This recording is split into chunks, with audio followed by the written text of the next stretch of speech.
আসসালামু আলাইকুম এভরিওয়ান, বিসমিল্লাহির রহমানির রহিম। আমাদের সাথে আজকে উপস্থিত আছেন আমাদের সম্মানিত ড্যানফোর্থ ইসলামিক সেন্টারের ইমাম খতিব সাহেব, আমাদের ফারুক ভাই আলহামদুলিল্লাহ, সাথে আমাদের মানসুর আলহামদুলিল্লাহ। এখন আরেকটা প্রশ্ন, এই যে ক্যানাডায় যে বাচ্চাকে লেখাপড়া, সে অলরেডি বাংলাদেশে লেখাপড়া করছিল, ব্যাচেলর অফ সায়েন্স পড়ছিল, কম্পিউটার সায়েন্সের উপর পড়ছিল, ক্যানাডায় তাকে লেখাপড়া করতে কেন নিয়ে আসলেন? কেন আপনার ইচ্ছা হলো? কেন আপনি আমাকে বললেন যে তাহিদ ভাই এরকমভাবে ভাতিজাকে জানতে চাই, আপনার ভাতিজাকে কীভাবে, কেন এটা আপনার মনে হলো ওকে এই দেশে এনে পড়ালেখা করাবেন?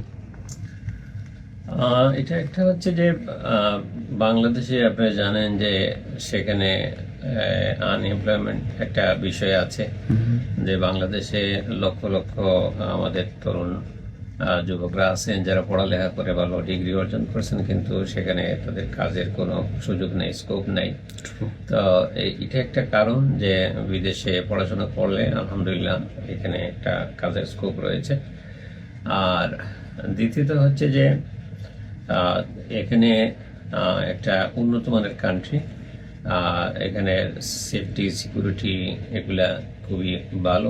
মানসুর, তোমার কাছে প্রশ্ন, এখন তুমি একদম ছোট একজন মানুষ, আলহামদুলিল্লাহ 2022 সালে তোমার এইচএসসি কমপ্লিট, আলহামদুলিল্লাহ পরে বাংলাদেশে লেখাপড়া করছিলে, এখন এখানে পড়ালেখা করতে আসলে, নতুন একটা দেশ, নতুন একটা পরিবেশ, কি আশা, কি স্বপ্ন তোমার?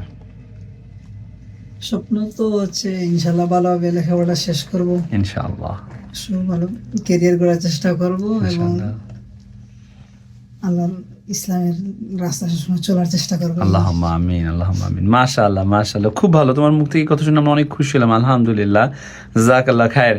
সবার জন্য অনেক বেশি দোয়া এবং ভালোবাসা। ফারুক ভাই, আমরা শেষ করতে যাচ্ছি। আপনি আমাদের ড্যানফোর্থ ইসলামিক সেন্টারের আলহামদুলিল্লাহ সম্মানিত খতিব, আল্লাহর রহমত, আলহামদুলিল্লাহ, আপনার ফাইনাল কোনো কথা আছে কিনা সবার জন্য?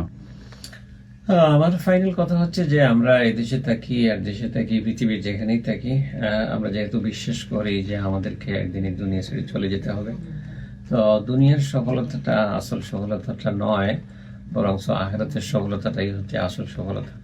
তো এই জন্য আমাদেরকে দুনিয়ার জীবনে এমনভাবে চলাফেরা দরকার, এমনভাবে কাজ করা দরকার যাতে দুনিয়া এবং আখিরাত উভয়টাই আমরা কামিয়াব হইতে পারি।